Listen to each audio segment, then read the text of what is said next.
तो देखिए, बीजेपी उम्मीदवारों से जुड़ी हुई एक और बड़ी खबर अपने दर्शकों को बता दें। 12 अक्टूबर को बीजेपी केंद्रीय चुनाव समिति की बैठक होगी। सूत्रों से जानकारी मिल रही है बिहार चुनाव को लेकर उम्मीदवारों पर मंथन होगा। 13 अक्टूबर को हो सकती है उम्मीदवारों की घोषणा।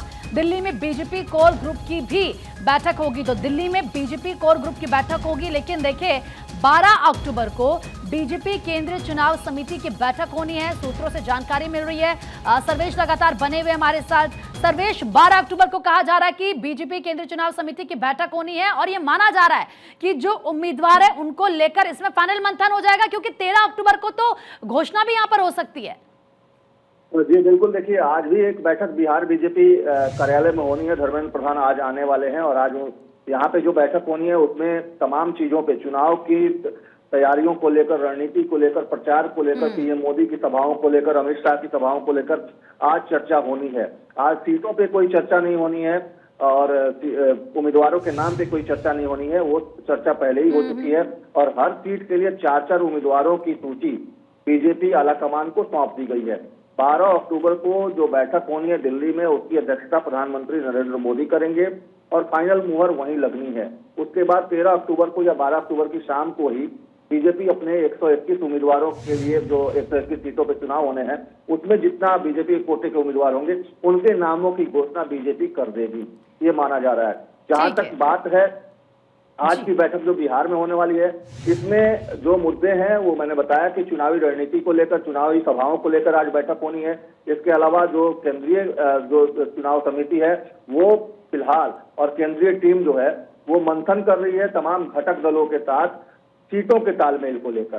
तो वहां एक अलग से वो बैठकें चल रही हैं। लगातार बैठकों का दौर दिल्ली में जारी है। चिराग पासवान हो, जीतन राम मांझी हो, उपेंद्र कुशवाहा हो, इनको मनाने की कोशिश लगातार चल रही है। लेकिन दूसरी तरफ पैरेलल बीजेपी अपनी तैयारी में जुटी हुई है और वहीं नीतीश कुमार भी आज अपनी तैयारी में जुटे हुए हैं। आज भी नीतीश कुमार एक बैठक उन्होंने बुलाई है जिसमें उम्मीदवारों के नाम पर फाइनल चर्चा होनी है।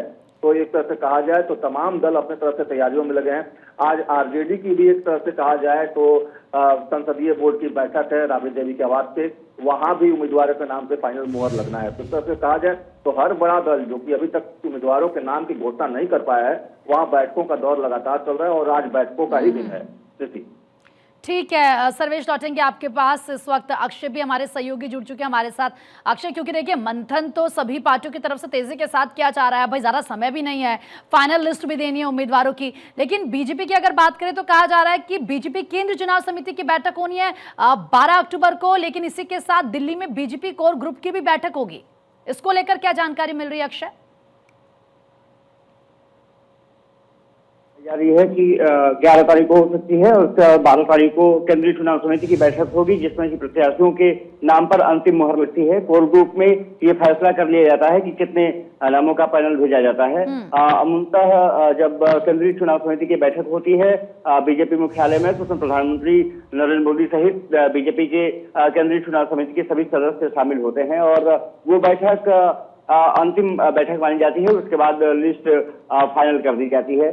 वो 12 अक्टूबर को बताई जा रही है कि संभव है आज ही बैठकों का दौर दिल्ली में जारी रहेगा। कोर ग्रुप बैठक 11 अक्टूबर को बुलाई गई है। आज माना जा रहा है कि एनडीए अब सब कुछ तय कर लेगा कि कैसे कैसे आगे बढ़ना है, लेकिन चिराग पासवान और जिस तरह से जीतन राम मांझी ने मामला फंसाया हुआ है उससे थोड़ी सी देरी जरूर हो रही है। लेकिन जिस तरह से नित्यानंद राय और चिराग पासवान की मुलाकात हुई, पहले चिराग पासवान चले गए थे मंत्रालय, उसके बाद देर शाम भी बैठक हुई। ये माना जा रहा है कि सब कुछ लगभग तय कर दिया गया है। लेकिन जो चीजें हैं कि जेडीयू और बीजेपी की सीटों पर जिस तरह से दावा चिराग पासवान ने ठोका है, उससे कहीं ना कहीं थोड़ी सी दिक्कतें जरूर हुई है। और जी ठीक है, मैं आप दोनों के पास लौट रही हूँ, लेकिन इस बीच एक और बड़ी खबर अपने दर्शकों को बता दें। देखिए, एक तरफ किस तरीके से चुनाव है तो तैयारियां भी तेजी के साथ चल रही है,